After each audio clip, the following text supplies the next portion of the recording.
Okay, hi everybody. Welcome to this seminar on how to fund your research idea through the European Research Council, the ERC. Today we aim to unpack the different opportunities that ERC can give you as a researcher and give you concrete advice on how to write a strong research applications, or at least the first steps on how to get started. Because maybe for many of us, applying for an ERC project might feel like embarking on an odyssey, especially when we hear that we have to present a groundbreaking project that at the same time has to be a high risk and high gain, just to mention some of the few buzzwords that might scare some of us. I forgot to present myself. My name is Ida Marie Vammen. I'm a researcher here at DIIS, but I'm also part-time funding coordinator and have been really looking forward to this event today. We also want to give you a better idea about the application process and talk about how the ERC formats might differ from some of those you are familiar with from the Independent Research Fund Denmark, or for example, the Carlsberg Foundation. And I'm very pleased to welcome our three speakers today, actually four, who will actually supplement. We have Kathrine Hennings and her colleague Anne Overgaard Jørgensen, EU advisors from the Ministry of Education and Science.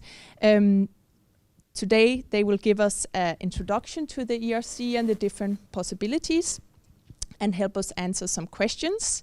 Then we have Professor Rebecca Adler-Nissen from the Department of Political Science. She is heading the DiploPhase project and will talk more about how to write a strong application. And then we have our own senior researcher, Sheikh, also heading an ERC-funded project, Trans Jihad, and she will give some more good advice on the overall process. On more practical matters, for those of you who are joining us live stream, also welcome to you.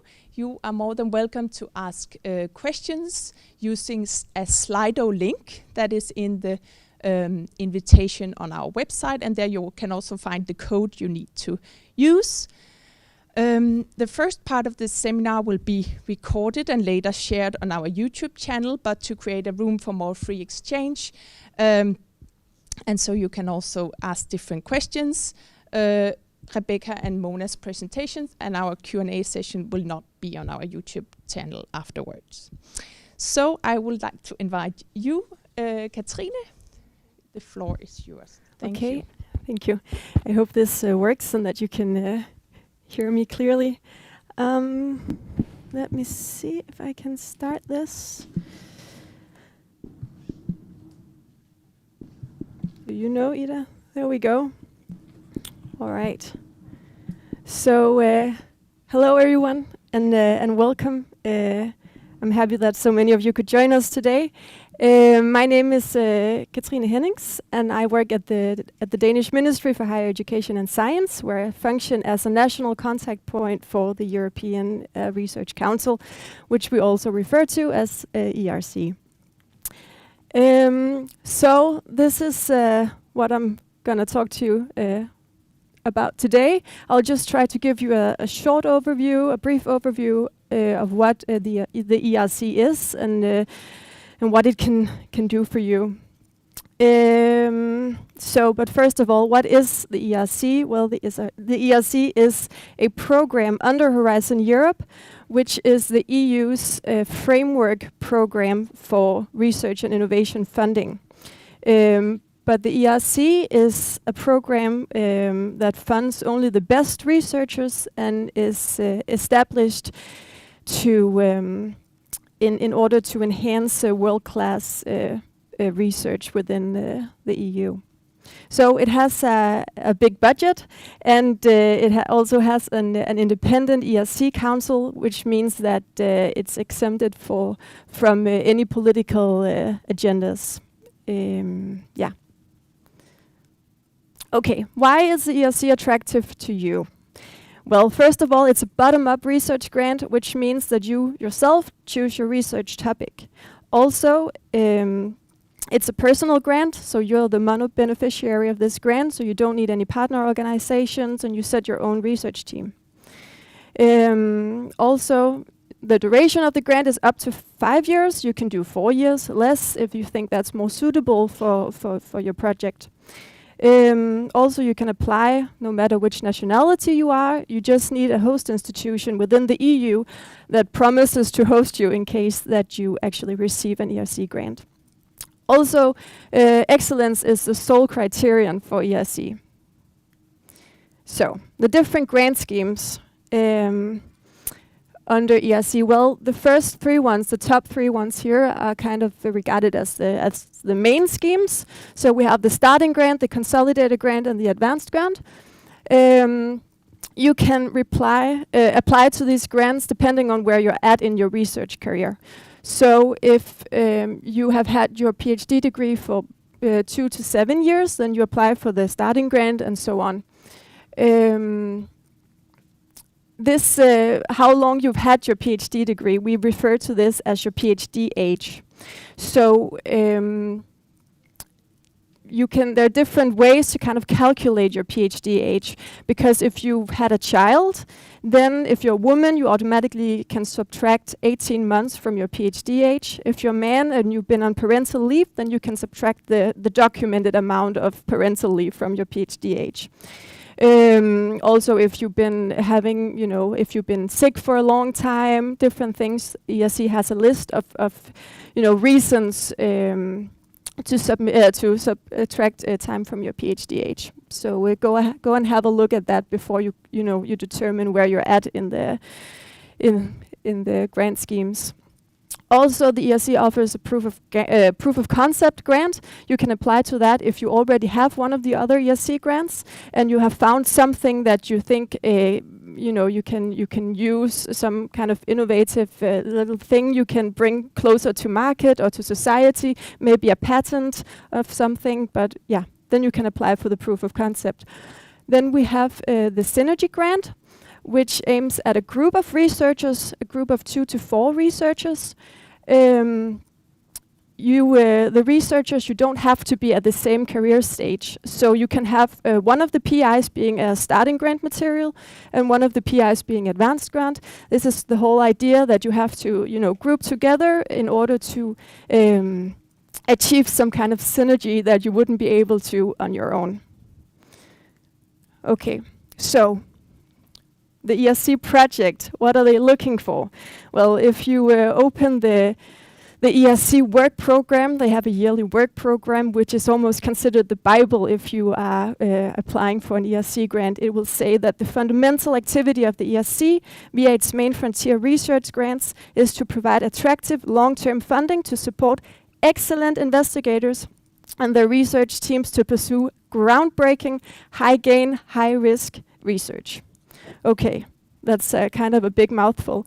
So what even is an excellent investigator, right? If you look at, again, afterwards, the work program, they kind of have a list of the different profiles they want for, the starting grant and the consolidated grant. They're looking at different publications. What have you published and where? Are you visible on the international stage? Are you attending conferences as a speaker? Are you a part of international networks? That's the sort of thing they're looking for. And if you're more of a senior researcher, are you doing any mentoring? Do you have PhD students yourself? That's what they're looking for. I'll get into the other 2 things in a moment, but I just want to show you this sentence, that if you are applying for an ERC grant, I think this is the most important thing that you have to think about. This should be your mantra throughout the proposal writing. Why me? Why now? Why this project? So why me? You have to convey the message why you should be the one researcher to carry out this project. Why are you the best one to do this job? Also, why now? Is there some kind of momentum that we have to catch right now? Is there something happening historically, politically, that makes it crucial that you do this project now? And finally, why this project? What is to gain from this project right now? I will send you the slides afterwards, so you'll be able to have a look at them. Yeah, okay. So what is high gain? I won't read this aloud to you. You can look at this afterwards.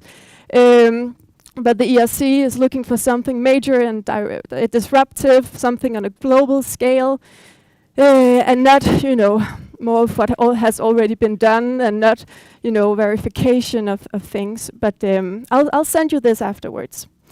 Also, it can be a little difficult sometimes to explain this high risk. What is that?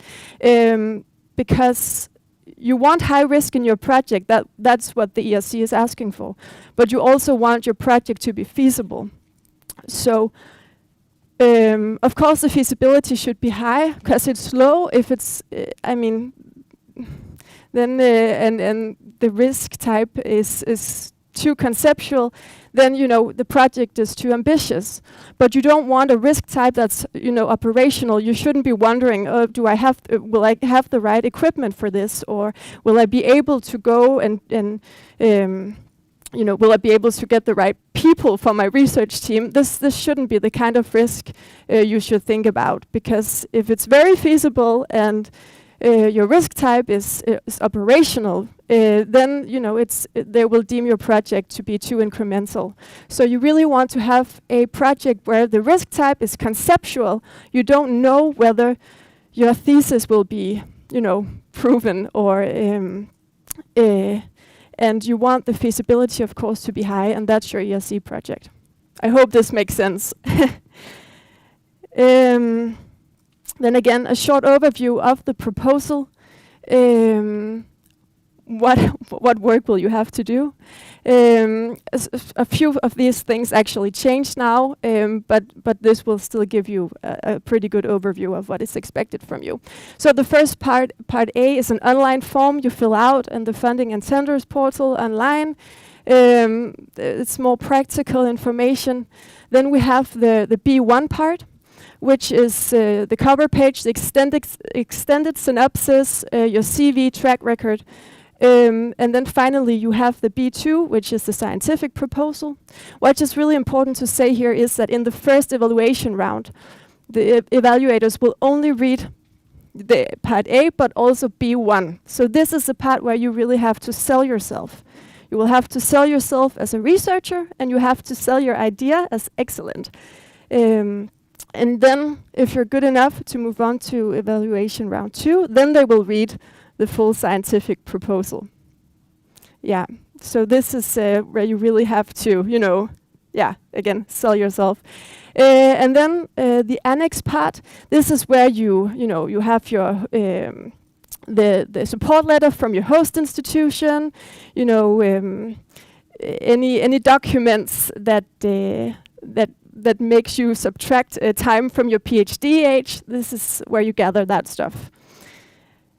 So now I mentioned the evaluation process a little bit. I will just walk you through it. Yes, first step, they read part B1. You have told them that you're an excellent researcher and your idea is great. This can have 1 out of 3 outcomes. So you can get an A, which means that your proposal was high quality. You move on to step 2. You can get a B. Your proposal was high quality, but not good enough. Or you can have a C, which means that, it was, try again. It's really important that you put some energy into this, because if you get a B, you will be quarantined for 1 year, which means that you will not be able to apply for ERC the following year.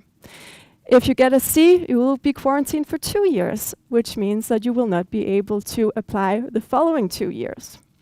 So you really want to get an A here, because otherwise you will kind of be put on the bench for a bit and gather energy for next round. It's really important for me to say here that a lot of researchers apply several times before they get a grant. We just had one last round who applied 6 times, and now he got it, and that's fantastic. But people really put a lot of energy into this. Yeah. Okay. Let's say you got an A, you move on to step 2. Here they read your full scientific proposal. the full proposal actually. And then there is also an interview in Brussels that you have to go to. And for this, we of course recommend that you practice with your peers and get some scientific feedback, and you have to ask your colleagues to ask you the worst possible questions. They have to critique your proposal so that you're prepared for the interview in Brussels. So 2 outcomes: you can get an A or B. You can get an A, which means that they want to grant you the project, the funding. If sufficient funds are available, they rank your projects, so it's only the best ones and those that are actually funds for who will get the grant. And then B, you did really great, but unfortunately you're not going to get the grant this time. The B here, you won't get quarantined for. Yeah, good. All right, so who's evaluating you? Well, it is scientists, other researchers from within the EU. They're divided into 3 different domains: the life sciences, physical sciences and engineering, and social sciences and humanities. And under these 3 domains, you find all of these different panels. And you yourself, as the researcher, have to let the ERC know which panel you want to evaluate you. So you will have to go and have a look at,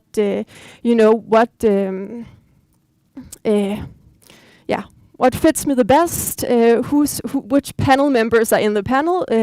You can kind of have a look at the previous panels and see who were in them. Previously, of course, you can't see the current panel members. And remember not to contact them, obviously. But you kind of find the panel that fits you the best, and that can be a bit difficult sometimes because you might not fit just exactly into one of them. But you type in keywords in your proposal, and if your proposal is interdisciplinary, then you can also type in a few keywords from another panel, and they will kind of take that into consideration as well. So selecting the right panel is crucial. So you want to ask yourself, who will appreciate my CV and the novelty of my idea? Who understands my scientific language?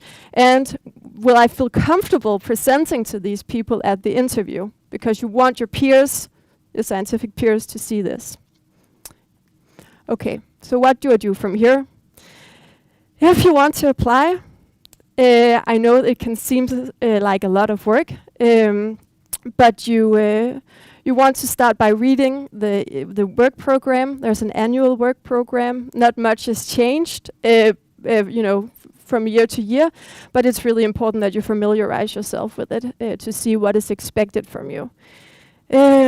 Also, there's a good guide, an information for applicants guide, which you should also read.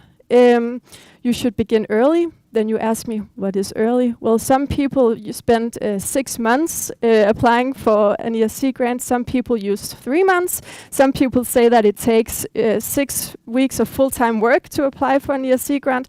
It really just depends whether you have applied before, if you know the drill. Do you have the idea already, or do you have to start over? Also, if you have applied and failed, then you actually get an evaluation summary report, which can kind of give you an indication on where you have to put in your work during next round. Again, set aside time to write your application, and please do use your peers for feedback.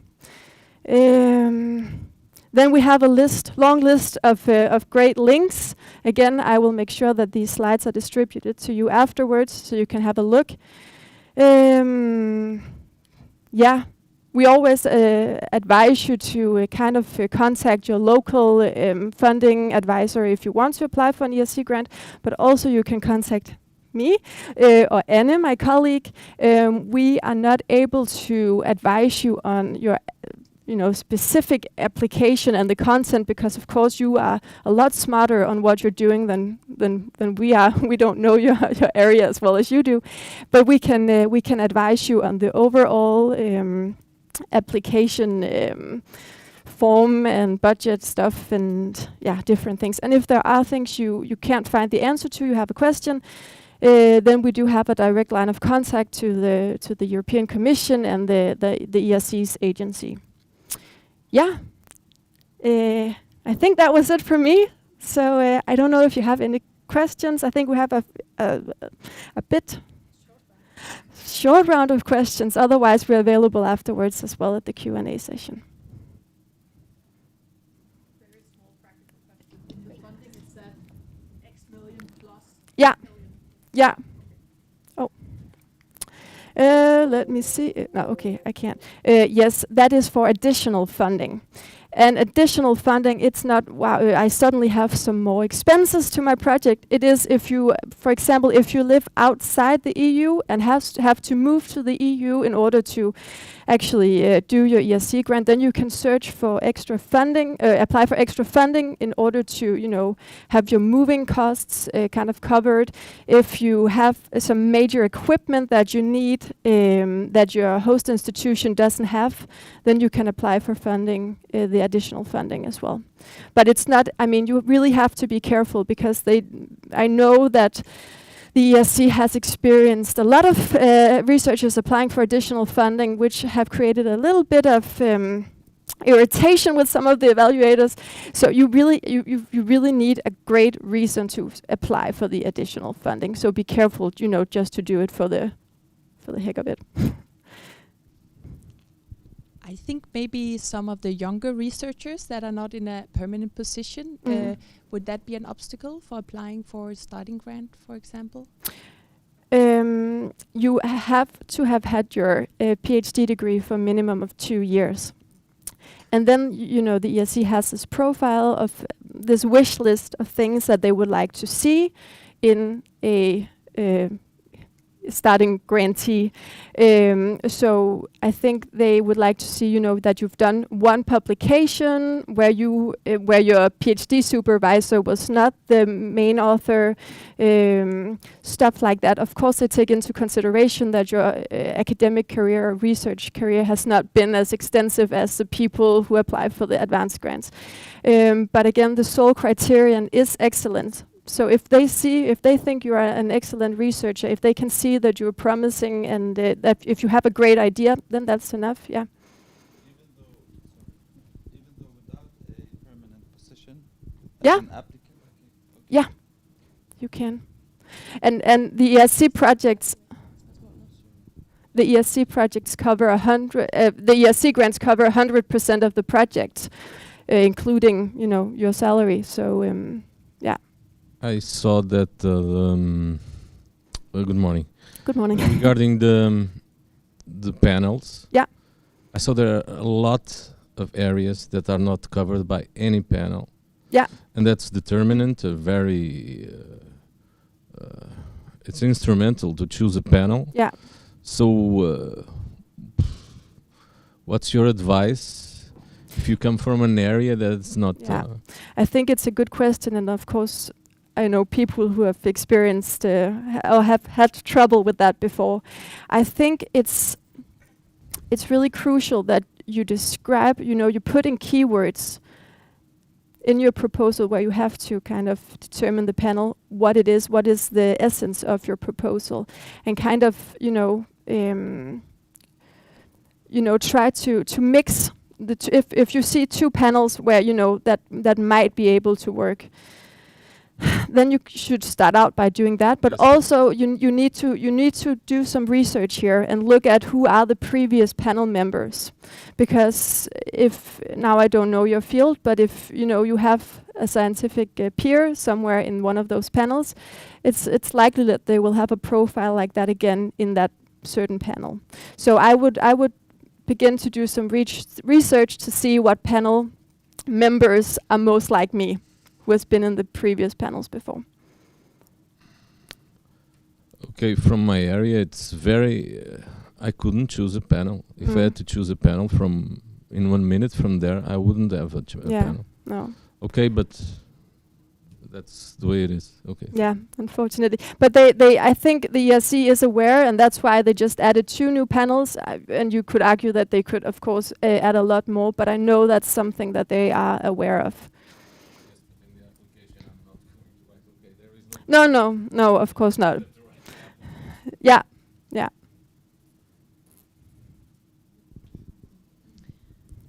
Should PhD and postdocs be named in the applications? You can, but it's I mean, this is a personal grant for you. So this is something that the ERC wants to support you as a researcher and not your research team. So if you name your PhDs and postdoc, you can do that, but then you have to, guarantee that they will actually be on your research team. Where if you don't name them, then that will give you some more freedom, because then you could exchange them beforehand. Yeah. But I think in the independent research from Denmark, it's kind of an advantage. Nah. It's not an advantage. Okay.